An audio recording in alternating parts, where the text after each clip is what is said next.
hepatitis virales.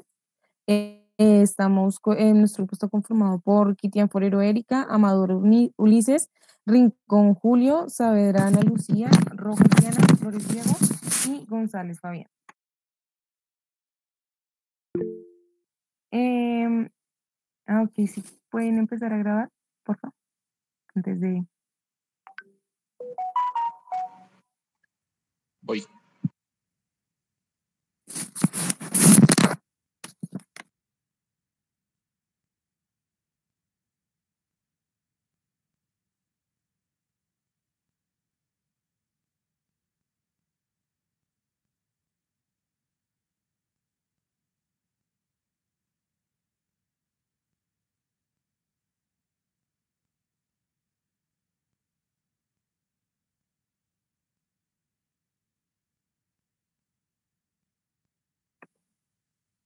Bueno, creo que ya está grabando. Bueno, entonces, ¿qué son las hepatitis virales?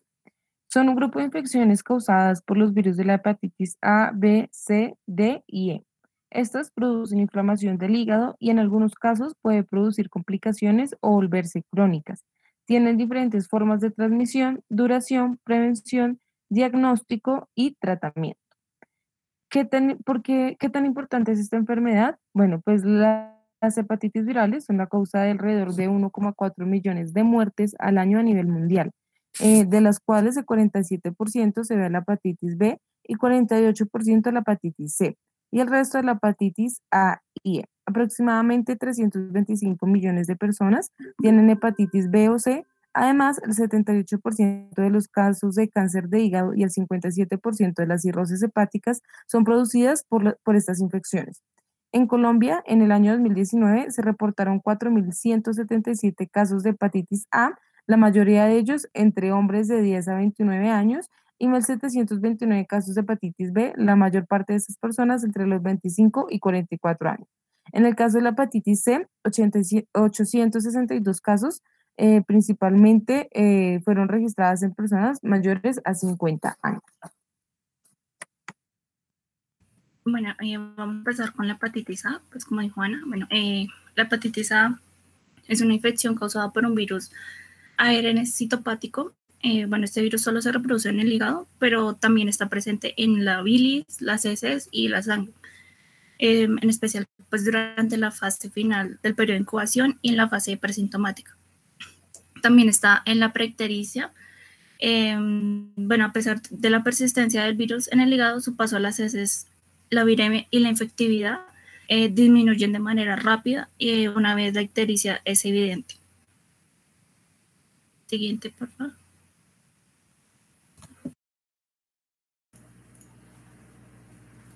Estructura del virus de la hepatitis A. Es un virus de tamaño pequeño, no posee envoltura, tiene forma de icosaedro que contiene una sola cadena de ARN. La cápside está compuesta por subunidades llamadas capsómeros. Estos incluyen otras estructuras que son los protómeros. Estos albergan las proteínas BP1, la BP2 y BP3. Estas son las responsables de entrar a las células infectadas. Y la proteína BPG es la que permite al patógeno replicarse en el interior del huésped.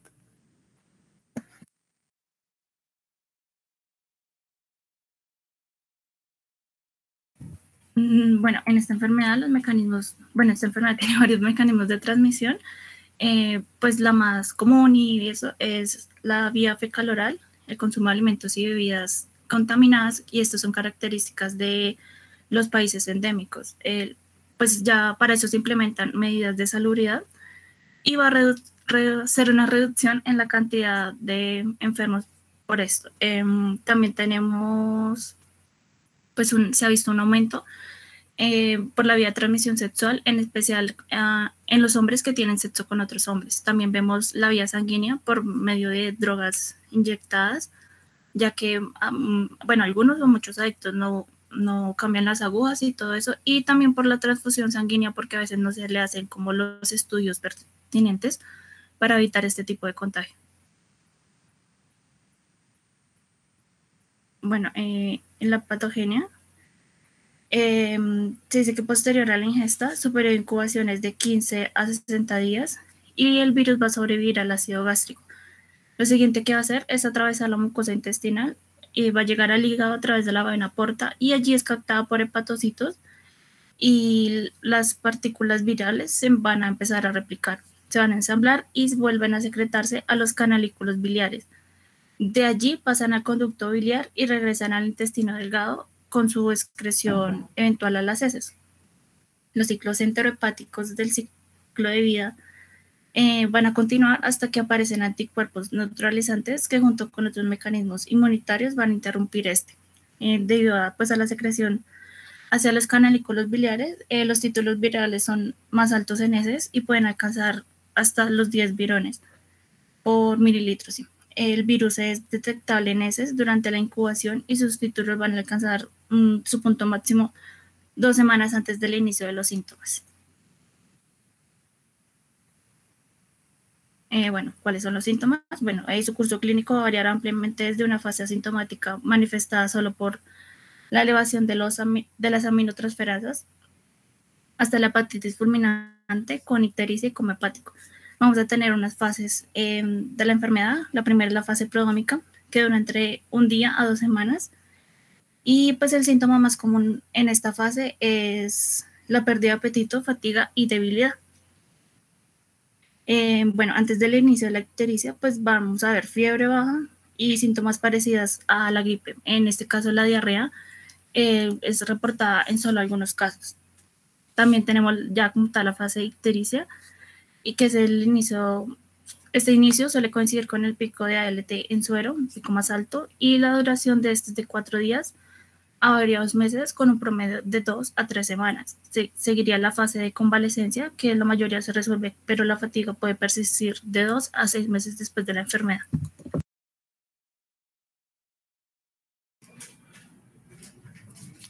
La hepatitis A suele cursar su estadio en el cuerpo sin causar mayores complicaciones. Esta normalmente tan solo llega a causar una hinchazón en el hígado. Se ha sugerido también que el virus en sí no es citopático y que más bien el daño celular es mediado inmunológicamente durante la eliminación del virus una vez que surgen los anticuerpos de antivirus de hepatitis A. El inflamosoma es uno de los responsables y mediador de dicha hinchazón y en general actúa en cada una de las distintas hepatitis. El inflamosoma es un complejo multiproteico citoplasmático. Este está relacionado con el sistema inmune innato. Es muy importante, está implicado en el mantenimiento de la salud celular ante la aparición de daños como los causados por infecciones, estrés o elementos relacionados con síndromes metabólicos o crecimiento tumoral.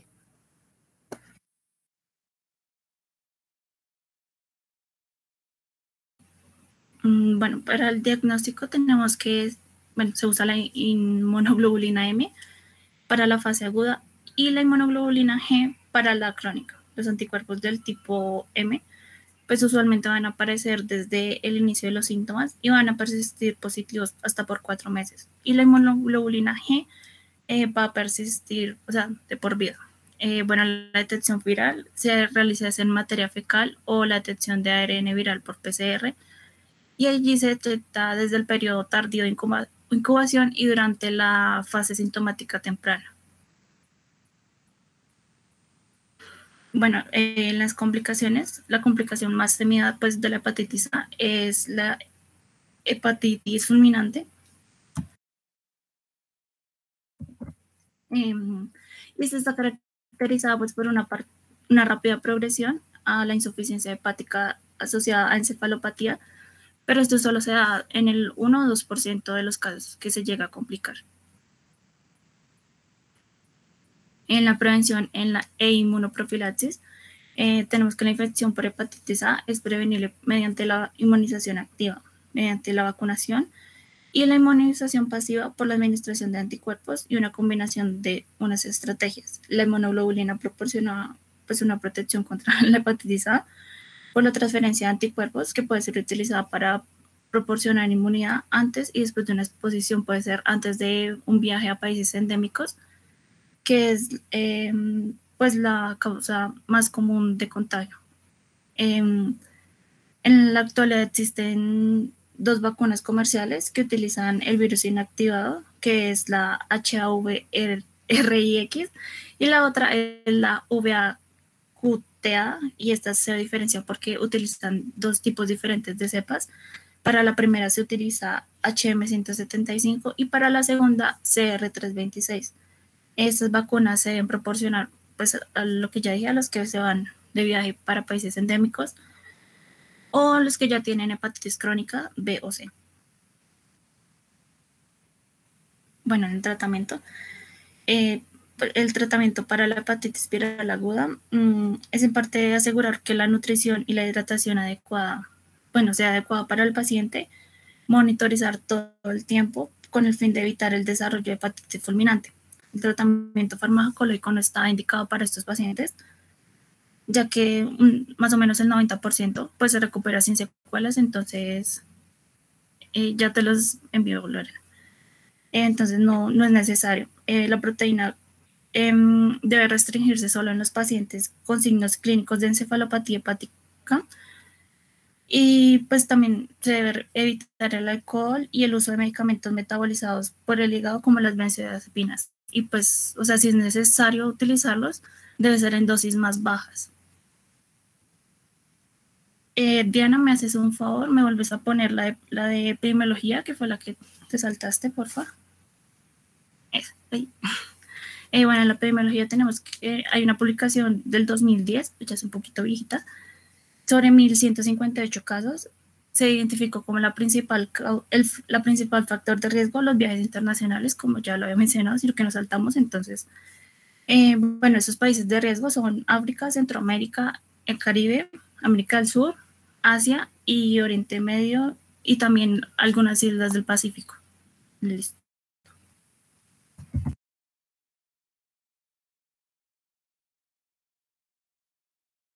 Bueno, muchachos, entonces vamos a comenzar con lo que es hepatitis B. Permítanme.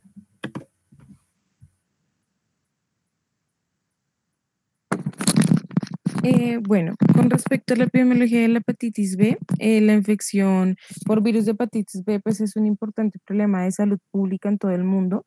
Aproximadamente el 30% de la población mundial muestra una evidencia serológica de infección actual o pasada. Desde 1981 se dispone de una vacuna segura y eficaz, y aunque es variable, pues la aplicación de vacunación universal en los lactantes ha provocado una fuerte disminución de la prevalencia. Se estima que aproximadamente 2.000 millones de personas en todo el mundo tienen evidencia de infección pasada o presente por el virus de hepatitis B, y 257 millones de individuos son portadores crónicos, es decir, que son positivos para el antígeno de superficie de la hepatitis B. Se informa que la prevalencia general para el antígeno de superficie pues, de la hepatitis B es del 3,5%, sin embargo, varía según el área geográfica. La menor prevalencia en niños menores de 5 años refleja la efectividad del Programa Mundial de Vacunación contra la hepatitis B viral. Sin embargo, existe la necesidad de una mayor cobertura de vacunación, en particular la vacuna contra el VHB en dosis al nacer, para eliminar, digamos, por completo la infección de la hepatitis B entre los niños. Listo, digamos, voy a agregar una puertecita que, digamos, en zonas de baja prevalencia, como lo es Estados Unidos, pues la mayoría de esta infección se adquiere después de la adolescencia, pues cuando hay mayor exposición al virus debido pues a las relaciones sexuales sin protección y pues al uso de drogas parentales. Y en zonas de alta prevalencia, pues la infección por el virus de la hepatitis se presenta mayormente como resultado de la transmisión durante el periodo perinatal. Y bueno, en este momento en Colombia, gracias a la práctica generalizada de los programas de vacunación en población infantil, más o menos tiene una prevalencia del 2%. Sin embargo, igual esta prevalencia puede variar en diferentes regiones. Por ejemplo, hay una alta prevalencia en la Orinoquía, la Amazonía, la Sierra Nevada de Santa Marta, y hay una baja prevalencia en la región andina y en las grandes ciudades. Ok, con respecto a la estructura de la hepatitis B, el virus de la hepatitis B, pues es un virus DNA envuelto que pertenece a la familia de Epnaviridae y se conocen 8 genotipos del virus que se denominan de la A a la H. Estos genotipos tienden a tener diferente distribución geográfica e incluso mostrar variaciones en la presentación clínica. La partícula viral completa también es conocida como partícula DANE y tiene un tamaño aproximado de 42 a 47 nanómetros y el virus de la hepatitis B posee una nucleocápside icosaédrica que se conoce como el core.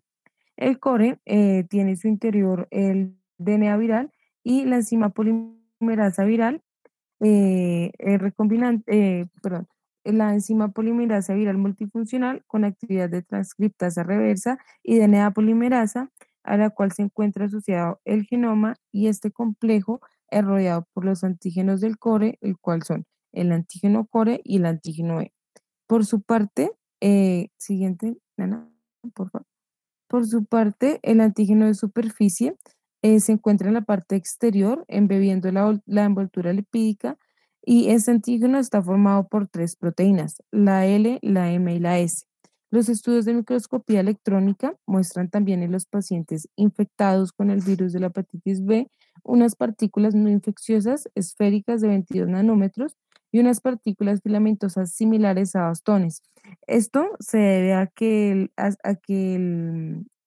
el antígeno de superficie de la hepatitis B puede ser liberado en circulación y asociarse con proteínas M y S y observarse con unas partículas redondas de tamaño más pequeño que las DANI. También puede asociarse con las proteínas L y M y puede observarse como partículas filamentosas o bastones. A pesar de ser un virus envuelto, pues tiene una buena resistencia a los solventes orgánicos, al igual que a altas temperaturas y al pH. Siguiente, por favor. Con respecto a la estructura del genoma viral, bueno, aquí tenemos un gráfico del genoma. Eh, Parte del DNA se encuentra como cadena doble, formando, digamos, un círculo de aproximadamente 3.200 pares de bases. Su cadena de DNA negativa está completa, en tanto que la positiva se extiende una o 2/3 partes y tiene 4 genes principales. Tenemos el gen S, que determina la formación del antígeno de superficie, el gen P, que determina la síntesis de la enzima polimerasa, el gen C, que codifica para la proteína del core, y la proteína E, y el gen X, que produce la proteína HBX. Esta última es necesaria para la infección y replicación en vivo y para promover la persistencia que puede conducir eventualmente a un carcinoma hepatocelular. Listo. Entonces, bueno, vamos a hablar de los mecanismos de transmisión. Ya puede ser por exposición parental o de las mucosas a líquidos corporales que son positivos para Diana, el antígeno de disculpa, te superficie. interrumpo. Sí, señor. Es parenteral. Parentales Parental. padres. Ay, qué pena con usted. Ella es la segunda vez, perdón. Sí. Listo. Qué pena con usted. Listo, sí, señor. Y bueno, la exposición pues a líquidos corporales que son positivos para el antígeno de superficie de la hepatitis. Bueno, las formas más comunes de transmisión son por contacto heterosexual y homosexual, también por la inoculación percutánea del virus en las personas pues que usan drogas eh, parenterales, qué pena, y comparten también agujas. Y por último está la transmisión de madre a hijo durante el parto. Entonces, en estos casos, si la mamá es positiva tanto para el antígeno de superficie como tanto para la proteína viral, pues eso es un indicador que hay una replicación viral activa y pues posiblemente se pueda transmitir el virus a otra persona. Entonces, cuando esto sucede, el riesgo de esta transmisión perinatal puede ser del 70 al 90%, y este riesgo pues se puede reducir a menos del 10% si se inmuniza al recién nacido. Listo, vamos a hablar entonces de la patogenia. Entonces, pues los síntomas son el resultado de la respuesta inmune del paciente, entonces van a ir variando. Entonces, primero pues está el contacto con los líquidos corporales de la persona, de una persona infectada. Bueno, el antígeno de la hepatitis es reconocido de manera inmediata por los linfocitos T, y si la respuesta de estos linfocitos pues es deficiente, los síntomas son moderados y pues no se puede eliminar el virus. Y ahí empieza lo que es la hepatitis crónica, digamos por ejemplo en el caso de los lactantes. Y cuando hay una infección crónica, pues se disminuyen los linfocitos T, CD8, impidiendo pues que se destruyan las demás células infectadas. También, pues las moléculas de los antígenos de superficie de la hepatitis son liberadas a la sangre y estos se unen con los anticuerpos formados y van a producir una gran cantidad, partículas no infecciosas. Y esto hace que ocurra la unión antígeno-anticuerpo. Entonces, para neutralizar al antígeno, se inhibe la acción del anticuerpo en las partículas de DANE. Entonces, todo esto se limita, ya que las partículas van a actuar como un tipo señuelo y captando toda la atención de todos los anticuerpos, digamos, el antígeno de superficie de la hepatitis. Y bueno, cuando son liberadas las partículas de DANE, que son las infecciosas, ya no hay nadie que las neutralice y vuelven a invadir otras células. Entonces, esta unión antígeno-anticuerpo produce una reacción de hipersensibilidad tipo 3 que produce varias cosas como vasculitis, exantema, lesiones renales y alergias.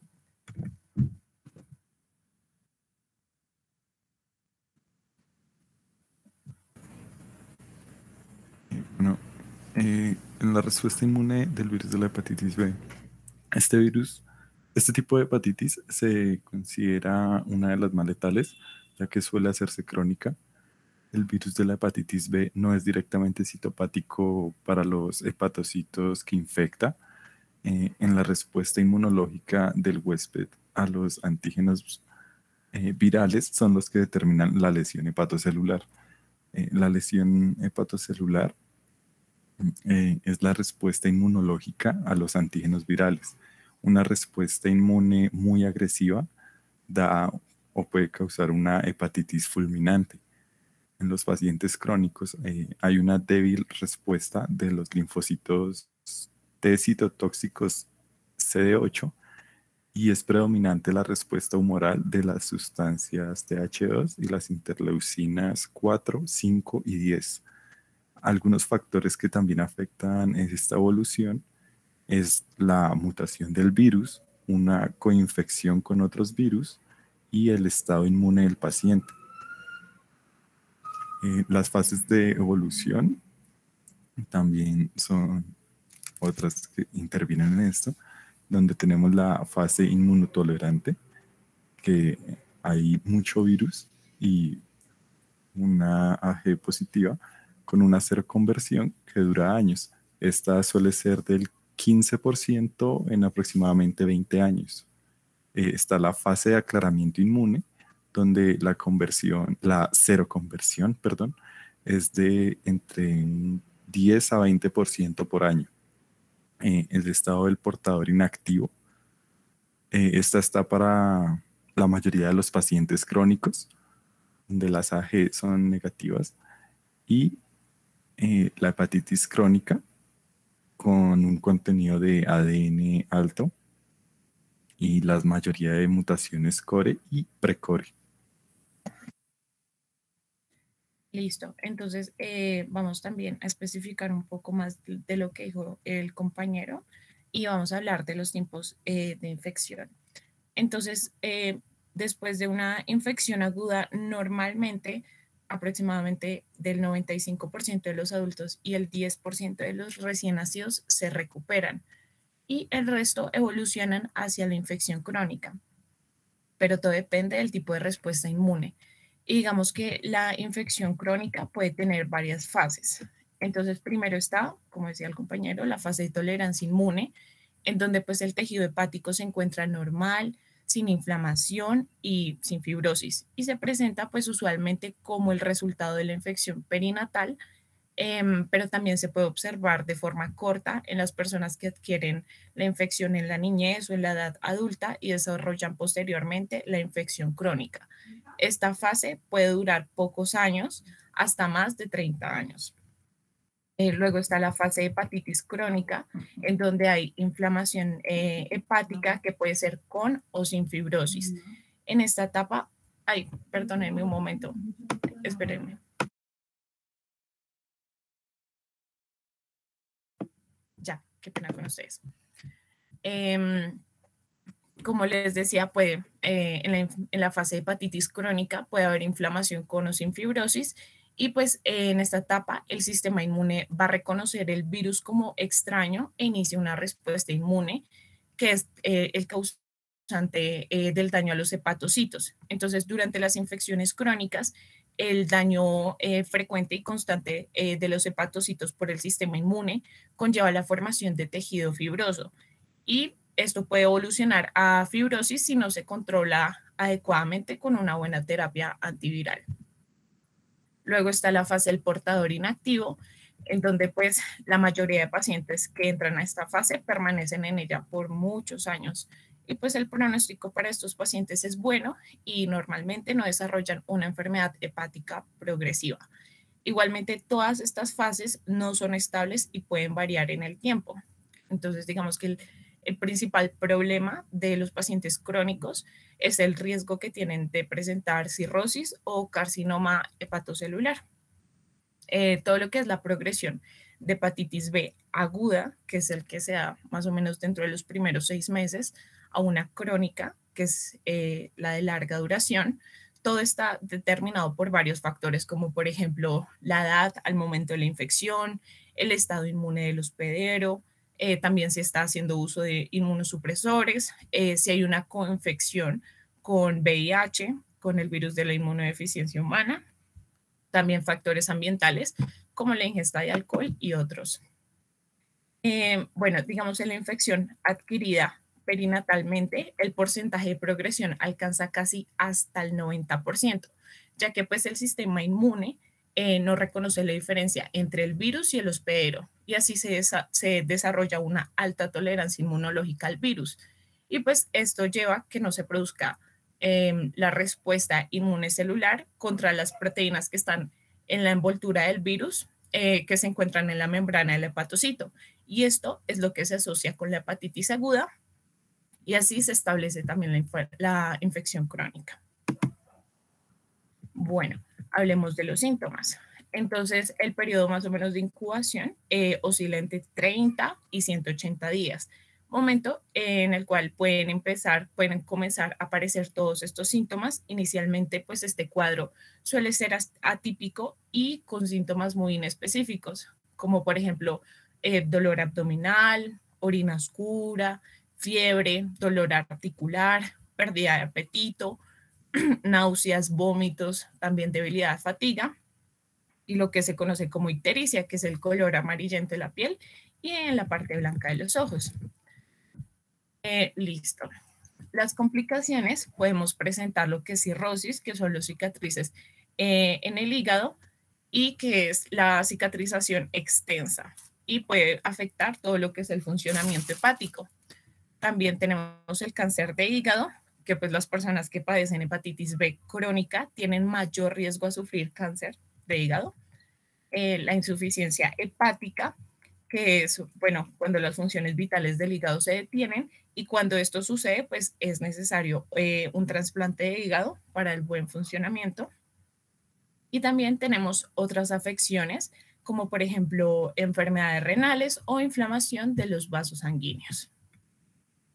Listo. Para la prevención, pues se recomienda aplicar la vacuna para recién nacidos, para niños y adolescentes que no recibieron la vacuna cuando nacieron, para personas que tienen diversas parejas sexuales, personas que se inyectan drogas y comparten pues las agujas y las jeringas, personas con enfermedad hepática crónica y viajeros, pues es importante que planean ir a un área del mundo con una alta tasa de infección por hepatitis B. Entonces, para reducir el riesgo de infectarse con el virus, lo mejor es, primero, lo más importante, utilizar preservativos nuevos, no usados, de látex o poliuterano cada vez que se tenga relaciones sexuales y ya sea con cualquier persona. Tampoco, pues, no usar drogas ilícitas y, pues, si es el caso, pues no compartir jeringas ni agujas. También tener cuidado al realizarse los piercings corporales y tatuajes, revisar que las agujas estén nuevas y que pues el lugar sea aseado y que sea óptimo. Y también preguntar si van a viajar, preguntar sobre la vacuna de la hepatitis. Bueno, digamos que no sería recomendable aplicar vacunas si la persona tiene alguna alergia grave o mortal o tuvo una reacción alérgica. O la persona pues en este momento no se está sintiendo bien, o sea, tiene una enfermedad como leve, pero pues lo mejor es que se recupere y luego se vacune. Bueno, en el diagnóstico se pueden hacer pues análisis de sangre para detectar y también con estos análisis se puede determinar si se es inmune. También con una ecografía hepática para mostrar pues todo lo que es la extensión del daño hepático y también se puede realizar una biopsia de hígado también para verificar la existencia de todo el daño hepático. Y en el tratamiento, todos los tratamientos dependen del estado de gravedad del paciente. Normalmente la afección suele desaparecer por sí sola, pero pues los casos crónicos requieren medicación y posiblemente, si es muy grave, un trasplante de hígado. Pues no existe como un tratamiento específico para la hepatitis aguda por el virus de la hepatitis B. Normalmente se da el reposo en cama o también una restricción de la actividad física y a veces se recomienda la dieta hipercalórica. Y en formas graves de la hepatitis B aguda se ha planteado el tratamiento con antivirales como la mibudina, telbibudina y entecavir. Y bueno, en esta parte vamos a empezar ya a hablar de la hepatitis C. Perdona un momentito. ¿Van a hablar algo más de vacunación en hepatitis B? ¿O ya ahí pararon? No, señor, ahí. Listo. Diana, ¿nos podría recordar, o cualquiera del grupo nos podría recordar, cómo es la vacuna de la hepatitis B?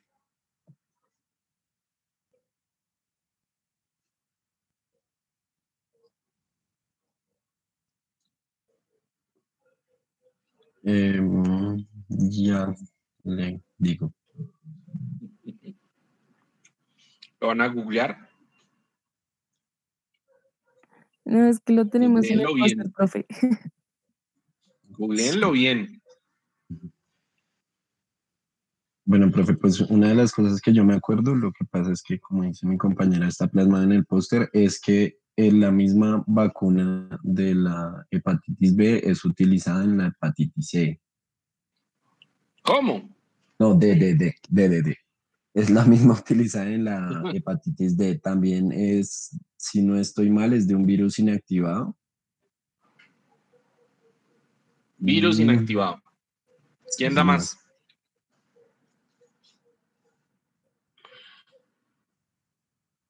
¿Quién da más? Entonces, ¿qué tipos de vacunas hay? ¿Quién me recuerda? En general, ¿cómo agrupo las vacunas? Replicativas y no replicativas. Listo. Entonces, ¿la vacuna de la hepatitis B es una vacuna replicativa o no replicativa?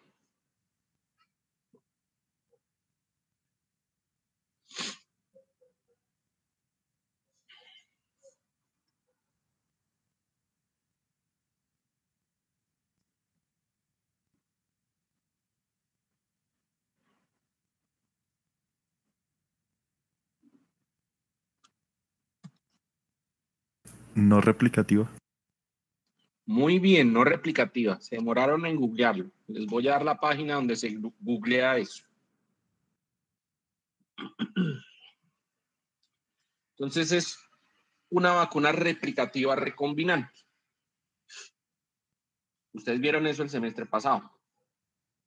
Esa vacuna es una vacuna recombinante porque lo que hacen es tomar levaduras, en este caso es Saccharomyces cerevisiae, que es con la misma que ustedes hacen cerveza, vino o cualquier otro fermento, y le transfectan material genético del virus de la hepatitis B y ponen a esa levadura a exponer en su superficie antígeno de superficie hepatitis B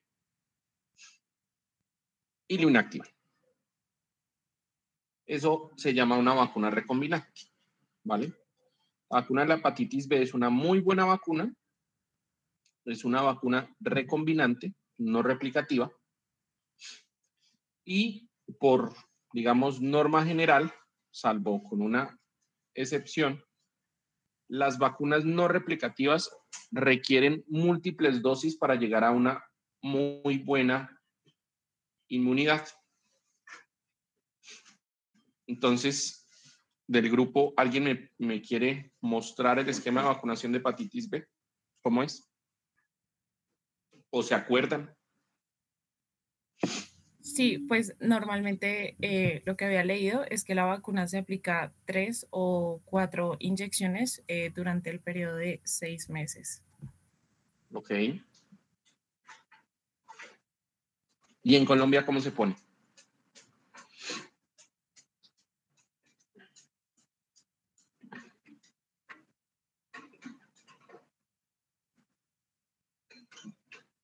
En Colombia se utilizan 4 dosis, pero la primera dosis no se tiene en cuenta para el esquema de vacunación porque se pone en el periodo del recién nacido. El primer día de vida se le pone una dosis de vacuna de la hepatitis B y BCG. Esa es la primera dosis de la vacuna, pero como les decía, eso no tiene un fin vacunal, sino que tiene más bien un fin profiláctico o parte del tratamiento a la exposición de hepatitis B. Así no se tenga evidencia de infección por hepatitis B, uno termina poniéndole la vacuna de hepatitis B a los recién nacidos, pues para tratar de bajar la carga de enfermedad total de hepatitis B y sus complicaciones.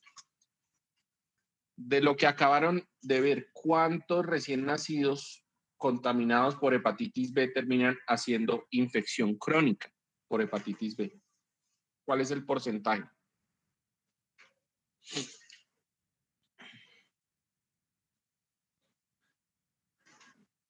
Lo acabaron de decir.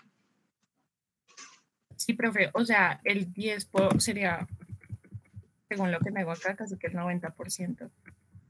90%. Quiere decir que casi todos los niños que nacen con hepatitis B van a desarrollar una hepatitis B crónica y la hepatitis B crónica es lo que va a terminar desencadenando el hepatocarcinoma.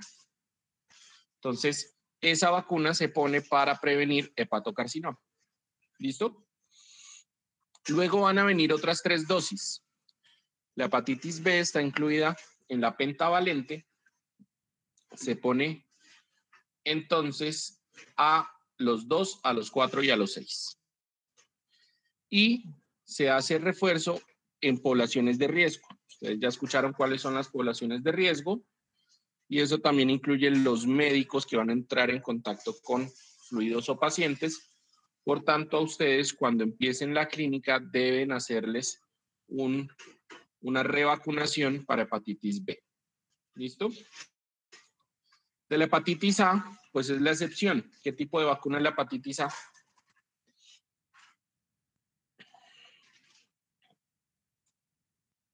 ¿Replicativa o no replicativa?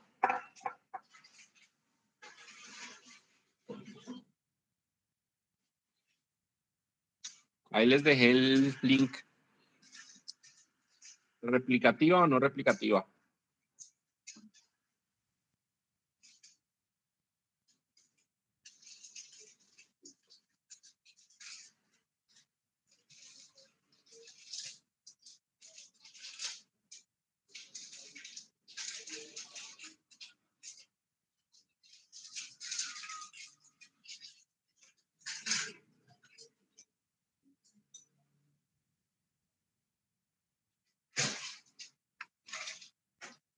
Bueno, sigamos con la exposición a ver si la salvan.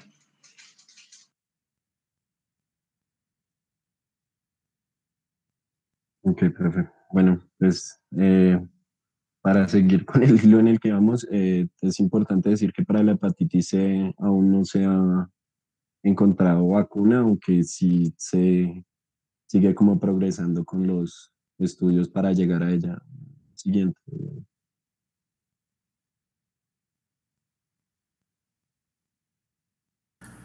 En la estructura del virus de la hepatitis C, su genoma está formado por una única molécula de tipo ARN de aproximadamente 9.6 kilobytes. Este virus tiene una membrana sobre la cual... ¿Kilobytes? O sea, el virus está lleno de bytes, es lo que me estás diciendo. Ceros y unos. Kilobases. Perdón. De material genético, de ácidos nucleicos. Listo.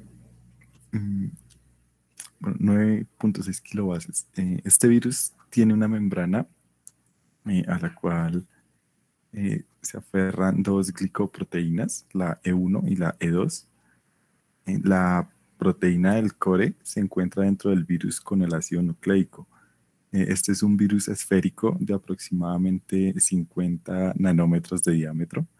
Consta de una envoltura glicoproteica que contiene lípidos y un genoma de cadena positiva. Esta tiene aproximadamente 9.600 nucleótidos de longitud.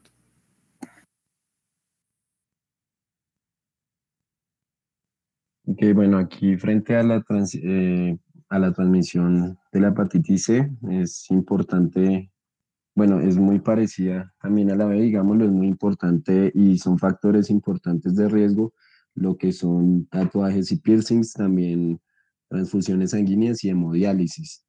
Tienen una alta prevalencia en la transmisión.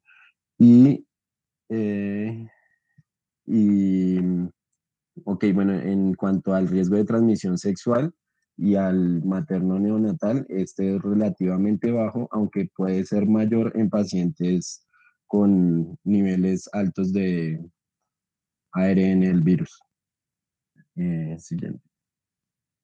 Entonces, bueno, digámoslo, también otros factores de riesgo son la promiscuidad, las múltiples parejas sexuales aumentan el riesgo de infección de la hepatitis C y además la coinfección con el VIH. El coito anal receptivo también, digámoslo de una manera sin protección, también eleva este riesgo de transmisión y también se ha encontrado que la metanfetamina aumenta el riesgo de transmisión de la hepatitis C en hombres que tienen sexo con otros hombres. Entonces, la lactancia materna y el contacto familiar cercano se ha encontrado que aparentemente no ayudan a transmitir el virus. También los utensilios médicos que no han sido debidamente o correctamente, digámoslo, limpiados y desinfectados de una forma adecuada, pueden elevar el riesgo de transmisión en pacientes hospitalizados, especialmente en los que están en unidades de cuidado hepático. La infección por VIH eleva el riesgo de insuficiencia hepática aguda y una progresión más rápida de la hepatitis C hacia cirrosis. Además, la hepatitis C aumenta la hepatotoxicidad de la terapia antirretroviral. Bien.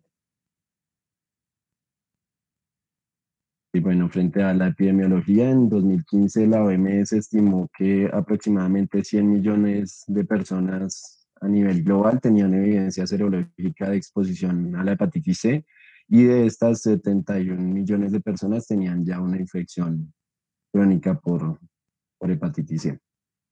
Entonces, se encontraron áreas de mayor prevalencia. Si quieres, Diana, puedes pasar a la siguiente. Okay. Bueno, entonces se encontraron áreas de mayor prevalencia que fueron la región del Mediterráneo Oriental, también algunas de prevalencia moderada que fueron África y la región europea, en especial Europa del Este.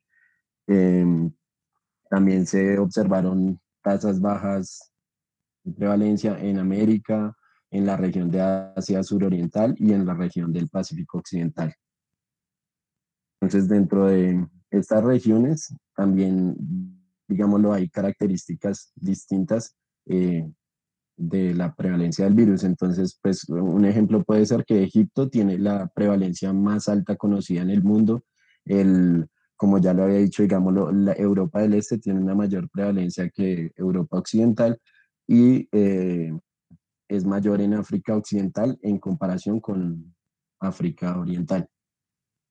Aquí podemos ver también una publicación en la cual se ve más o menos la distribución que había de pacientes. Entonces, pues vemos 15 millones en el Mediterráneo Oriental, 14 en Europa, 14 en Pacífico Occidental, 10 en África, 10 en el sudeste de Asia y 7 millones en las Américas.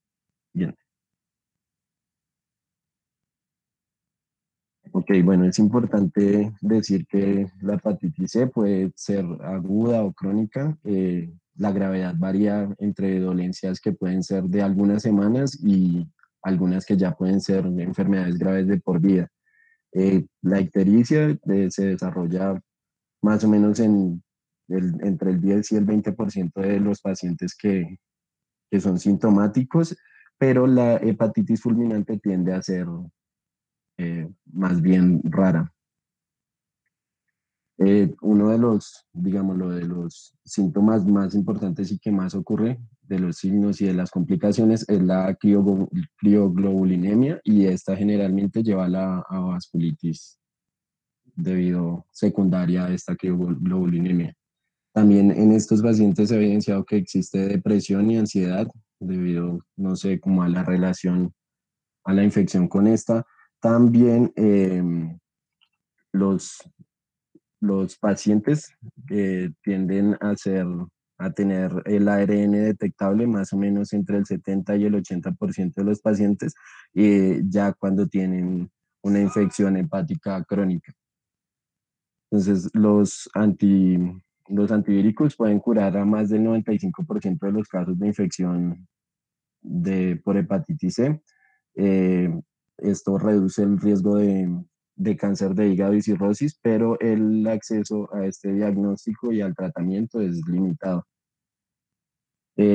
Bueno, las manifestaciones extrahepáticas son comunes, ocurren aproximadamente en un 75% de los pacientes y bueno, pueden ser autoinmunes, que pueden ser enfermedad tiroidea, siloadenitis, púrpura trombocitopénica inmunitaria. En cuanto a lo hematológico, pueden ser crioglobulinemia, como ya lo habíamos dicho, gamapatía monoclonal y linfoma. Oculares también están los ojos secos y hay como un síndrome de sequedad en las mucosas también. Hacia lo pulmonar está la fibrosis, hacia lo renal la glomerulonefritis membrano proliferativa, en la piel la porfiria cutánea tarda, líquen plano y vasculitis leucocitoclástica. Y en los huesos la osteosclerosis. Ok, te puedes devolver una, creo. Ok, bueno, les iba. Bueno, sí, dale a la prevención. Listo, bueno, en cuanto a las medidas de prevención que se tienen, entonces se ha elevado, digámoslo, el nivel de análisis que se le hace a la sangre de los donantes debido a que esto representa un riesgo de transmisión. Por lo que hablábamos, digámoslo al inicio, en que en algunos casos no se hacía un adecuado análisis y podía llegar sangre infectada a receptores de la donación.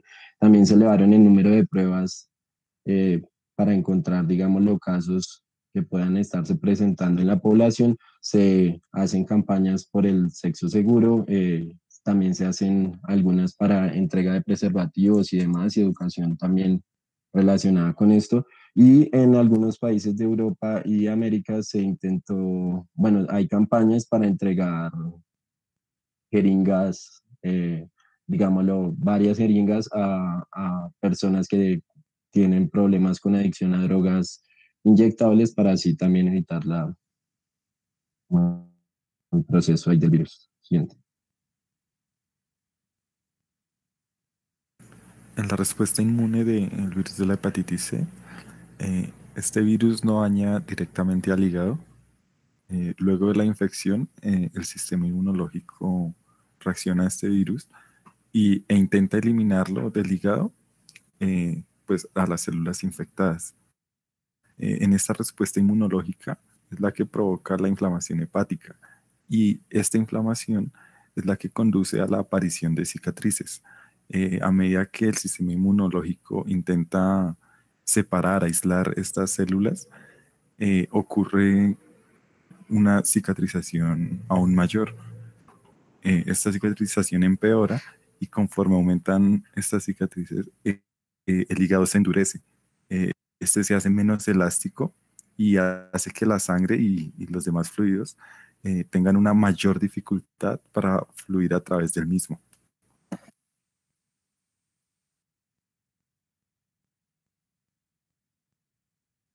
Bueno, aquí frente a lo relacionado con pruebas de diagnóstico, entonces es importante decir que el periodo de incubación del virus es de 6 a 7 semanas. Existen 3 tipos de pruebas que son, bueno, ensayos enzimáticos como las pruebas de anticuerpos. También están las pruebas cuantitativas del ARN viral y pruebas del genotipo. Siguiente. Entonces, bueno, acá encontramos una tabla en la cual nos da como una orientación frente a esto. Entonces, en la infección previa aclarada para el virus, entonces en las pruebas de anticuerpos da positivo, digámoslo, en las de pruebas de carga viral es indetectable. En ocasiones, digámoslo, se realizan 2 pruebas de la misma y puede ser indetectable en ambas o puede salir detectable en una. Y en las de enzima hepática, acá con la aminotransferasa, la cual es un indicativo de daño renal, pues puede ser normal o fluctuar en este estadio, digámoslo. Ya en la infección aguda, cuando en esta de enzimática, si está elevada de 7 a 10 veces, ya se considera, bueno, ya se descubre pues la infección aguda. En la prueba de carga viral, bueno, es detectable también entre la primera y segunda semana, por lo general en niveles muy altos, y en la de anticuerpos también se hace positivo después de la sexta a la 24 semanas, ya esto relacionado con el periodo de incubación. Y la infección crónica, bueno, en las 3 puede ser encontrado, digámoslo, igualmente ya en la de la enzima hepática, pues puede ser constantemente mostrarse normal, fluctuar, elevarse o, digámoslo, jugar entre estos niveles. Siguiente.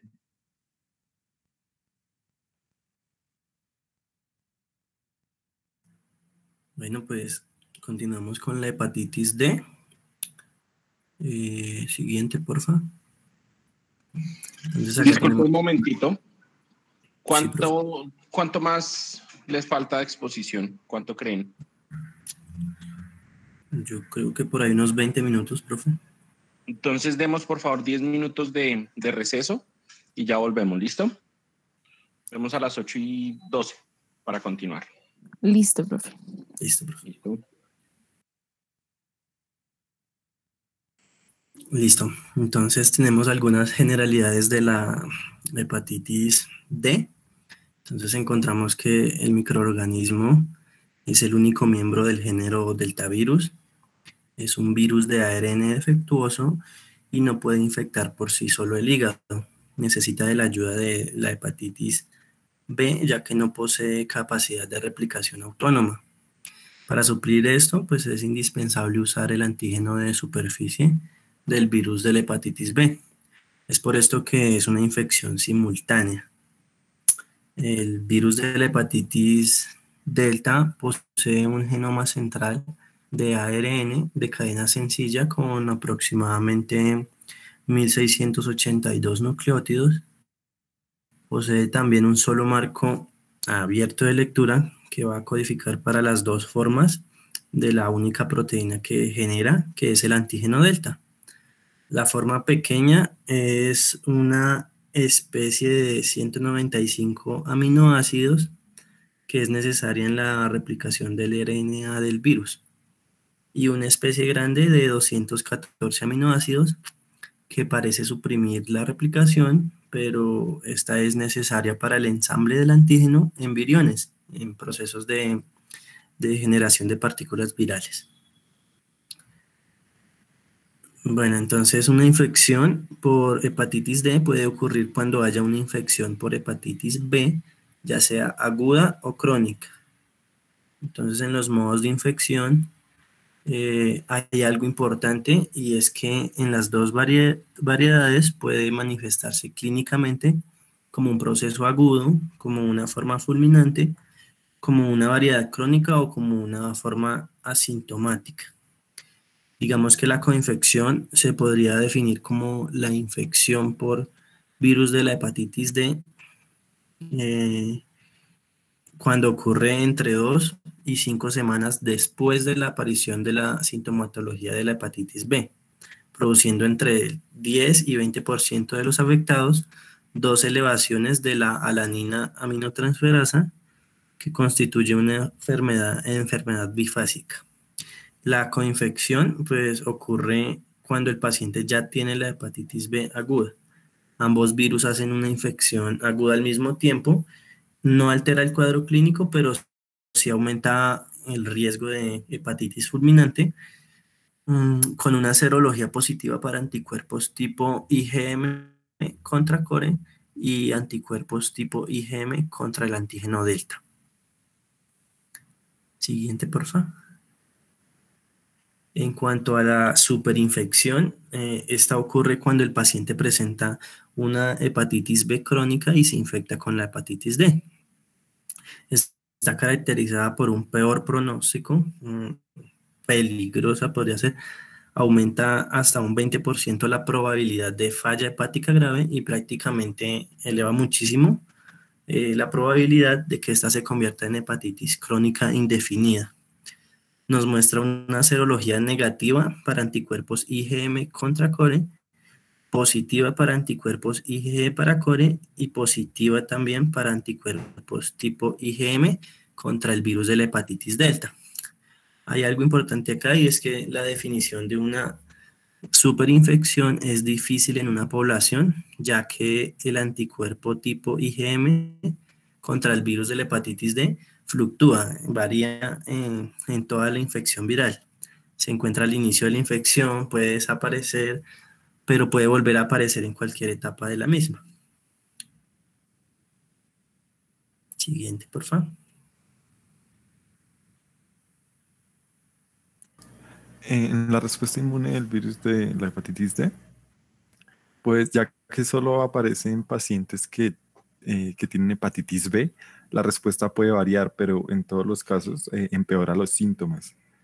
No se sabe si el virus de la hepatitis D es directamente citopático o si el daño es mediado por la reacción inmune. Aún no existen estudios concluyentes al respecto.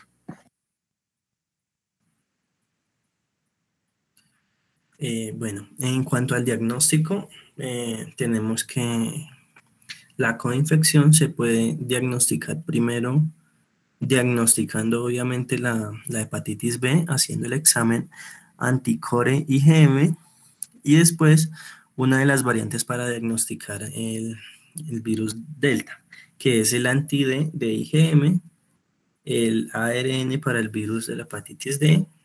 Este en especial nos indicaría que hay replicación del virus, y el específico de coinfección, que es antígeno de virus D. Este solo se utiliza en la coinfección, pero puede desaparecer rápido, por lo que se recomienda cualquiera de los anteriores.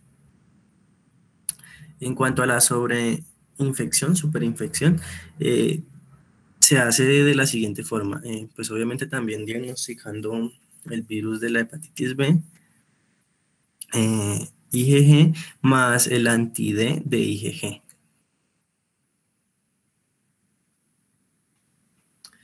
Listo, acá tenemos la parte epidemiológica.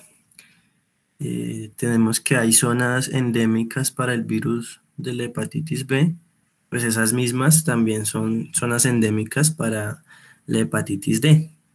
En el mapa se muestra la distribución de la prevalencia de anticuerpos contra el antígeno delta. Se muestran zonas de alta, intermedia y baja prevalencia. Se muestra la región amazónica, por decirlo así, y más que todo por ahí en Brasil, con una alta prevalencia del virus de la hepatitis D. En forma muy general, los niveles de prevalencia de infección por la hepatitis D a nivel mundial serían de la siguiente forma.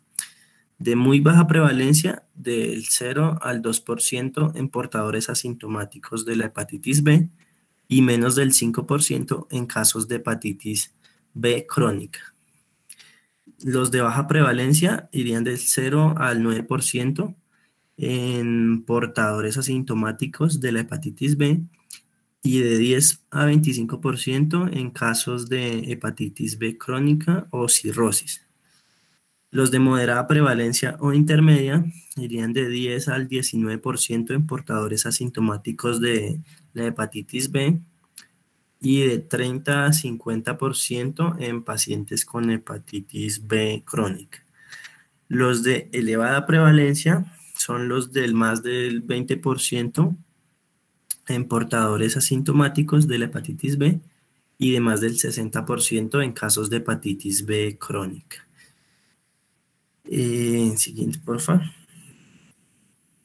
El virus de la hepatitis D es endémico en ciertas áreas geográficas.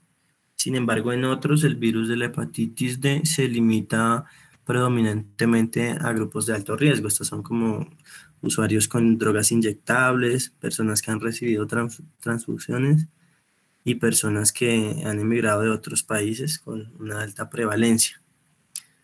La prevalencia de la hepatitis D se estimó en 25,8% en pacientes con virus de la hepatitis B, con cirrosis o carcinoma hepatocelular, respectivamente. Estas variaciones pueden deberse a la falta de datos de alta calidad, lo que se debe en parte a la subprueba contra la hepatitis D en personas con infección crónica por hepatitis B, así como la falta también de estudios basados en la población.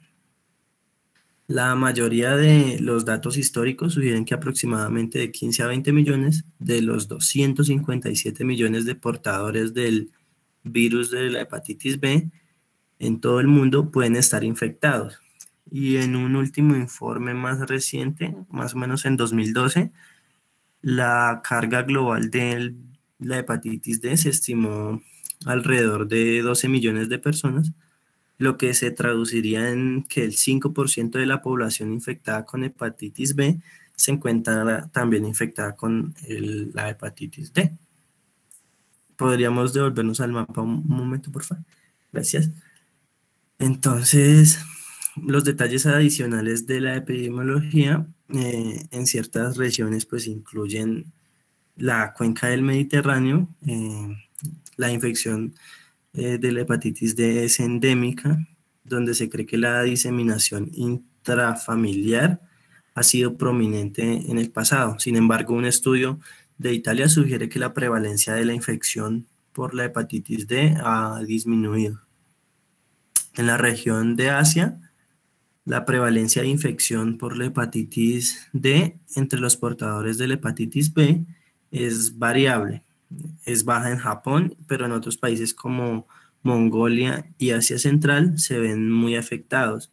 Y la prevalencia en portadores de la hepatitis B llega hasta el 60% en algunas zonas de Pakistán. La infección de la hepatitis D no es infrecuente en Taiwán, siendo predominante de transmisión sexual, pero es rara en Hong Kong. En países occidentales, la infección por hepatitis D es poco común y se limita predominantemente también a grupos de alto riesgo, los usuarios de drogas inyectables, personas que han recibido transfusiones en el pasado, hemofílicos, y personas que han emigrado de otros países con alta prevalencia. Curiosamente, la transmisión de hepatitis D entre hombres con hepatitis B positivos que tienen relaciones sexuales con otros hombres es rara, es baja. En Estados Unidos, la prevalencia de infección por hepatitis D fue de 0.02%. Podríamos pasar a la siguiente, por favor. Y pues en Colombia se reportan casos desde 1986 con datos de prevalencia que van desde el 25% hasta el 4% en diferentes poblaciones. Ahí podemos ver la tabla.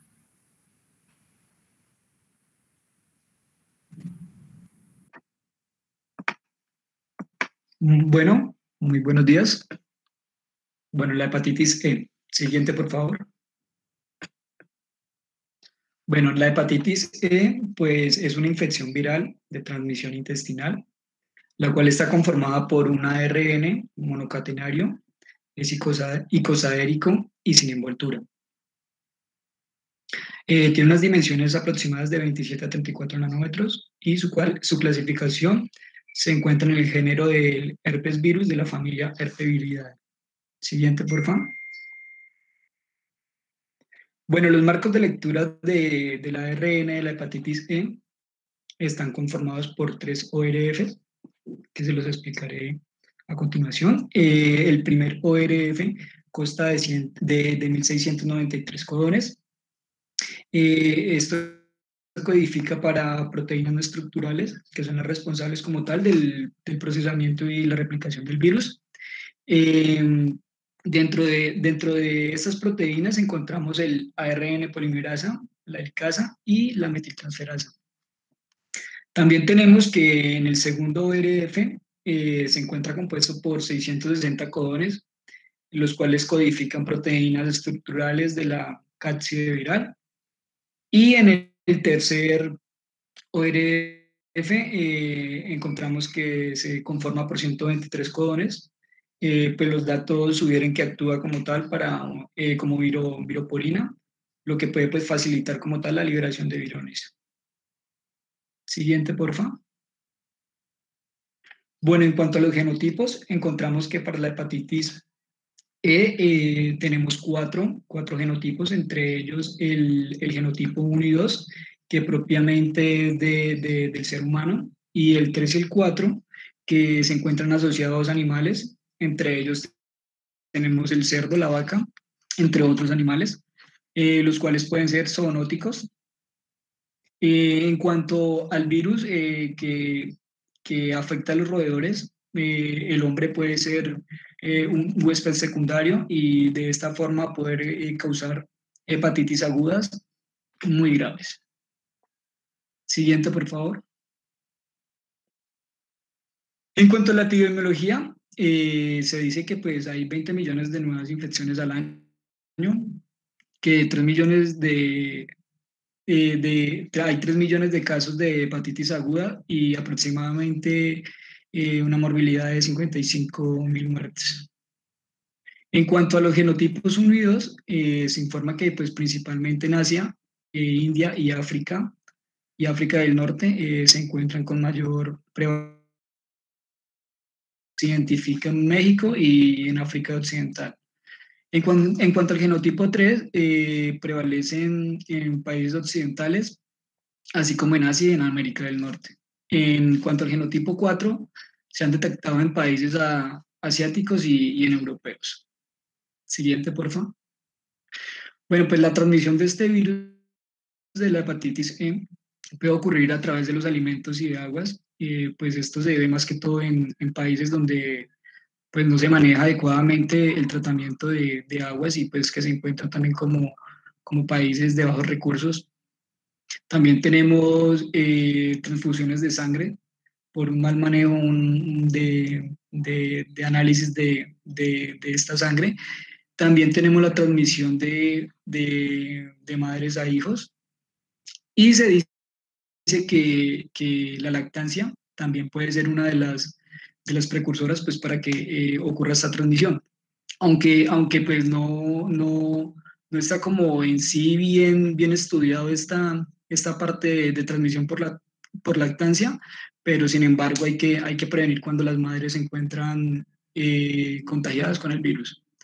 La transmisión zoonótica se da, pues como ya había dicho, por los serotipos 3 y 4, más que todo cuando consumen mariscos que pues han sido contaminados, también carnes por los animales anteriormente dichos. Siguiente, por favor. La respuesta inmune del virus de la hepatitis E, el cuerpo libera los primeros anticuerpos de inmunoglobulinas M, eso lo hace para combatir los antígenos del virus. Luego las concentraciones de estos anticuerpos de inmunoglobulinas descienden rápidamente a los 3 a 6 meses después de la aparición de la infección. Este resultado se utiliza para diagnosticar en qué fase se encuentra la infección.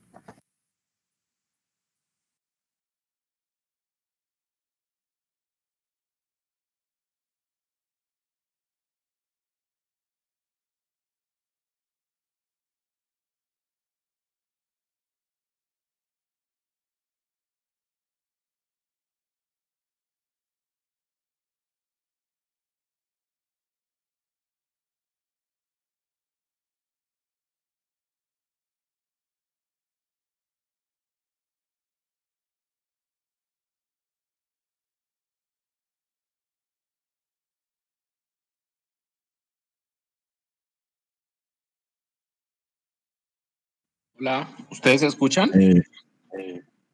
No sé, profe, si Julio. ¿Aló, me escuchan? ¿Sí, me escuchan? Sí, ya lo escuchamos. Sí, ahora sí, Julio. Qué pena, muchas gracias. Bueno, en cuanto a las características clínicas, tenemos que pues, el virus tiene una incubación aproximadamente de 15 a 60 días. La mayoría de los pacientes son asintomáticos o también puede ser levemente sintomáticos. Entre los síntomas que se pueden presentar está la ictericia, la cual pues presenta una coloración amarillenta en la piel y también en la esclera. También tenemos otros síntomas como lo pueden ser el vómito, las náuseas y la hepatomegalia, que pues como tal es el agrandamiento pues, del hígado. Siguiente, porfa. Bueno, en cuanto al diagnóstico, para el virus de la hepatitis E, pues se hace por medio de inmunoensayos enzimáticos, los cuales pues no son así como pues muy eficaces, pero pues se llevan a cabo. Dentro de las pruebas tenemos la prueba de ELISA, de la inmunoglobulina M, la cual se puede repetir en caso de que salga bien, sea positiva, ya que pues estos inmunoensayos enzimáticos pues no tienen como esa efectividad. También tenemos para confirmar otro tipo de prueba que es la PCR de la ARN pues, del virus de la hepatitis E, que se puede realizar por medio del suero o por materia fecal. También encontramos la inmunoglobulina G, pero pues esto ya se encuentra en pacientes que pues ya han tenido la enfermedad como tal y pues aparecen elevadas. Bueno, en cuanto a la vacunación, pues yo encontré un poco que pues es una vacuna recombinante. Pues esta vacuna pues se ha llevado a cabo como tal en China. Pues ellos son como que los únicos que la manejan. Es muy efectiva y tiene aproximadamente 3 dosis para pues, lograr como tal esa inmunidad. Listo, muchachos, muchas gracias.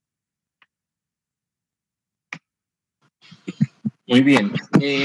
Quisiera aclarar unas cosas de hepatitis D.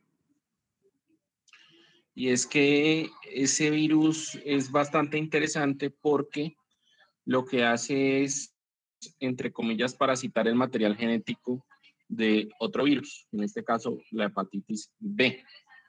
Entonces, eso es muy interesante. De hecho, la hepatitis D es el virus más pequeño descrito que es capaz de infectar humanos. Sin embargo, ese virus no funciona si no hay infección o coinfección con hepatitis B. ¿Por qué? Porque el virus de la hepatitis D utiliza para su funcionamiento el antígeno de superficie de la hepatitis B. Bastante interesante. Listo. ¿Dudas, preguntas que tengan?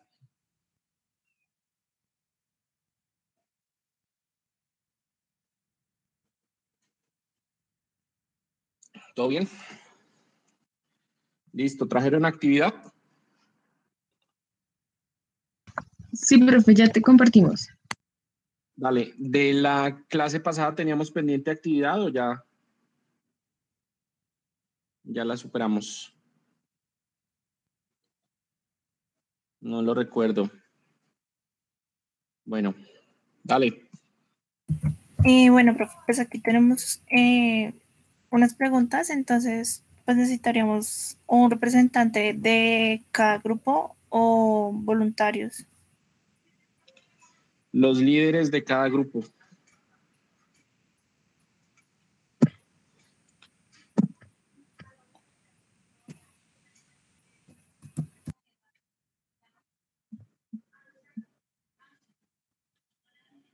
Entonces,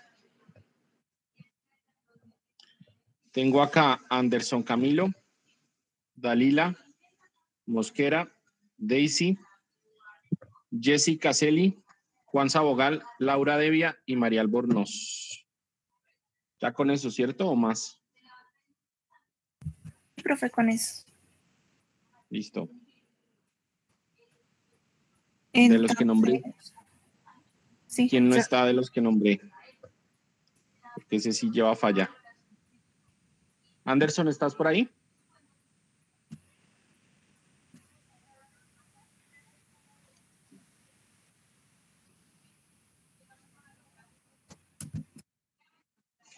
Ok. Dalila.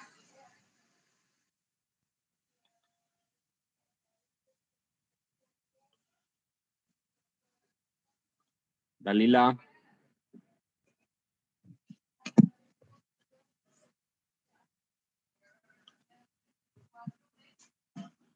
¿Alguien puede despertar a Dalila? Daisy Jiménez. Sí, profe. Jessica Celi. Aquí, profe. Listo. Juan Sabogal. Listo. Laura Devia. Aquí, profe. María Albornoz.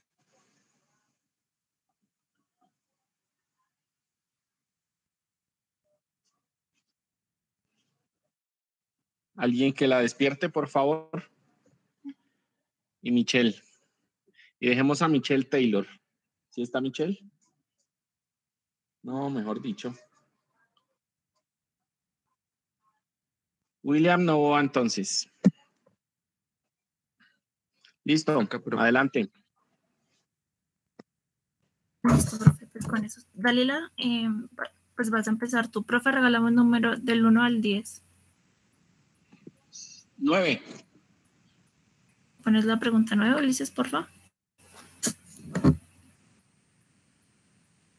Listo.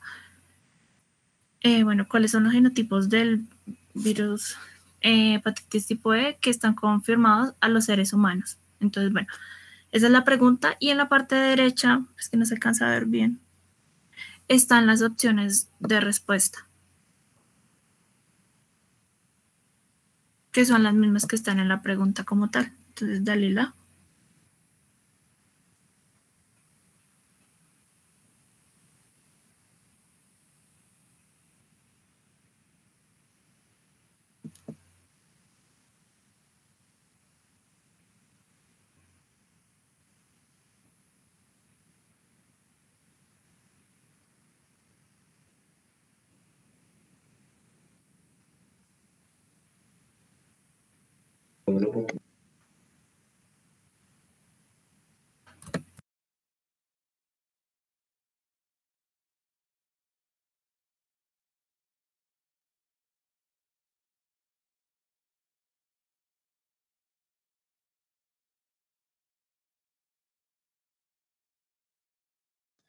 Uno y Eh, dos.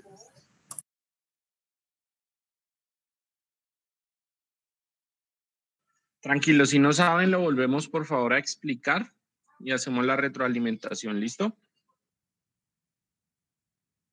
Listo. Dalila, regálame un número del 1 al 10, que no sé, el 9.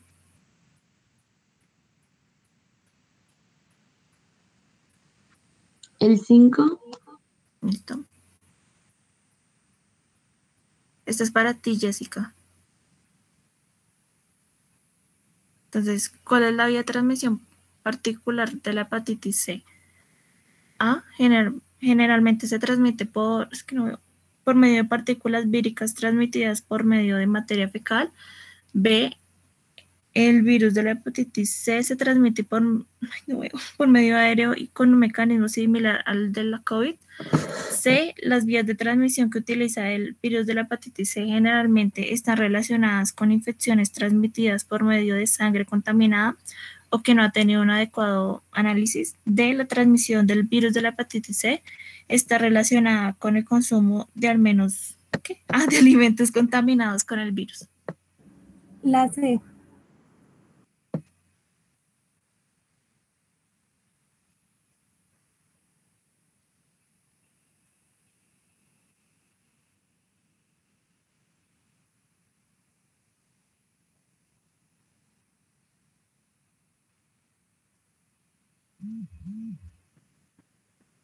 La C. Es que no sé si me escucharon porque tengo el internet un poquito malo.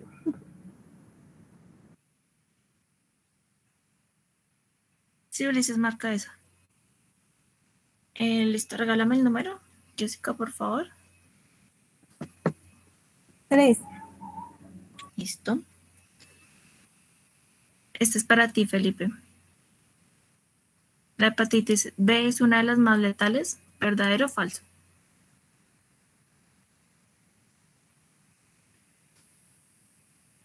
¿Verdadero? Listo, regálame el número, por favor. 7. Este sería para Laura.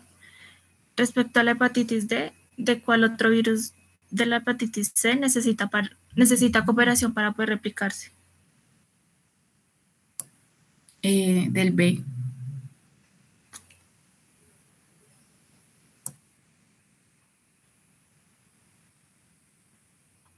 Un número, Laura, por favor.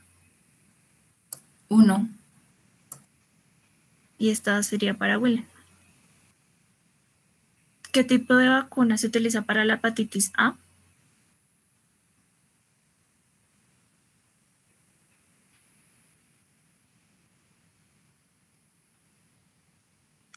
Inactivada.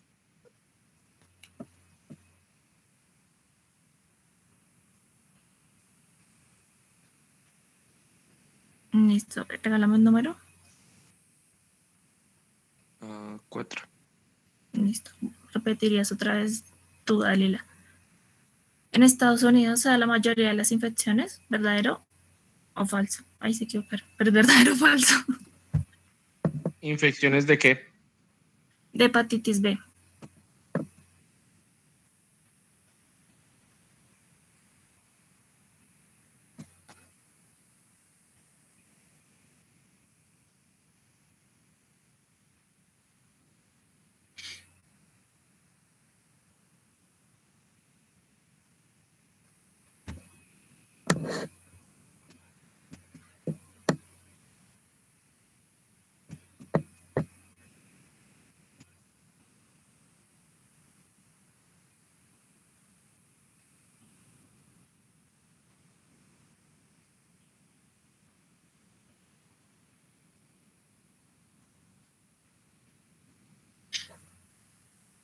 Dalila, ¿la tienes? Es que sacar el tiempo.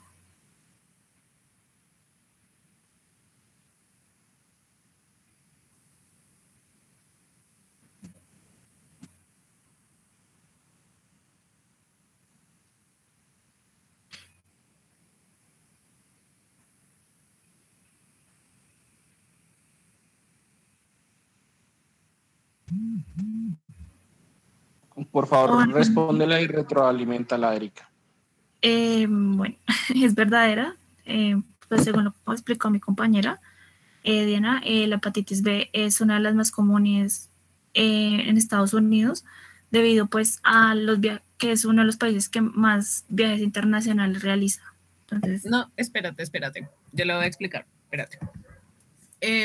Cuando estábamos hablando de la epidemiología de la hepatitis B, yo les comentaba, hice un apunte aparte, que Estados Unidos es una de las zonas de baja prevalencia y la mayoría de las infecciones, como les comentaba, que se adquieren ahí, se adquieren en la adolescencia cuando hay una mayor exposición al virus por las relaciones sexuales sin protección. Entonces, Estados Unidos es una zona de baja prevalencia.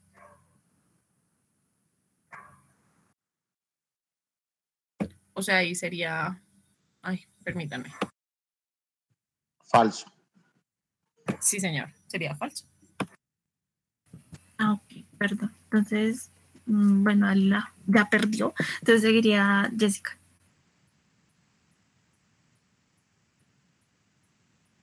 Regálame un número, Jessica, por favor. 6.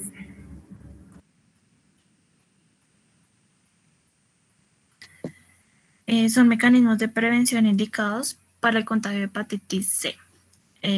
1. Instrucciones para el lavado continuo de alimentos en líneas de preparación de comida. 2. Prácticas de relaciones sexuales seguras con métodos de protección. 3. Suministro de agujas para individuos con problemas de adicción a drogas inyectables. Y 4. Programas de información relacionados con la importancia del cuidado en relación con la transmisión del virus del tipo A, de hepatitis A. 1 y 3.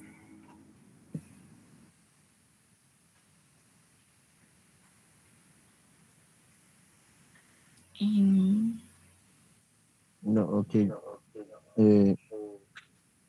Bueno, en este caso la respuesta correcta serían 2 y 3, pues debido a que en el virus de la hepatitis C no está relacionado con contagio por medio de alimentos contaminados, sino está relacionado es con eh, prácticas de, no, que cuando no hay prácticas de sexo seguro y también con eh, drogas inyectables.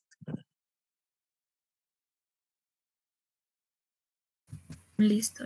Juan, ¿me regalas un número, por favor?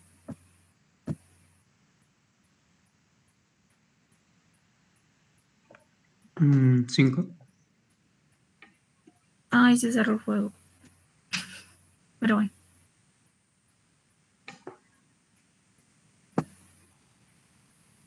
Esa ya había salido. ¿Otro número? ¿No tres? Esa también. ¿Otro? Esta también. ¿Cuál es la inmunoglobulina característica de la fase aguda de la hepatitis A? ¿De la hepatitis A? Sí.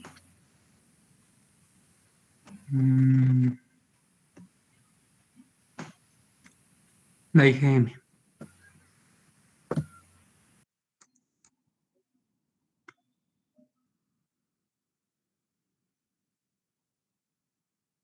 Listo. Laura.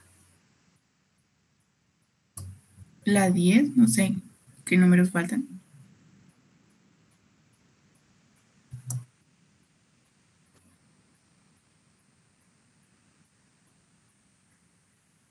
Bueno, el virus de la hepatitis D aparece en pacientes que padecen hepatitis A, B, C, E. La B.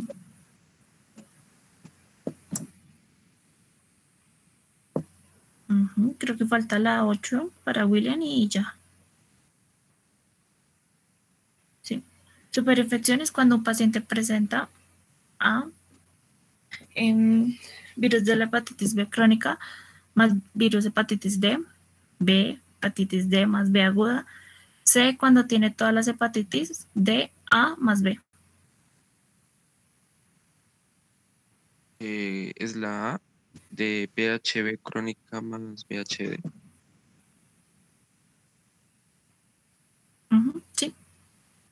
Ya esas serían las preguntas, profe. Listo. Entonces vamos a cerrar la clase ahí. Voy a pausar la grabación. Para la próxima sesión, ya será nuestra sesión final, tendremos entonces la charla de infecciones de piel y mucosas. Y aparte de eso, ese mismo día, en la última hora, tendremos el parcial final. ¿Vale? Dentro de poco les enviaré un formato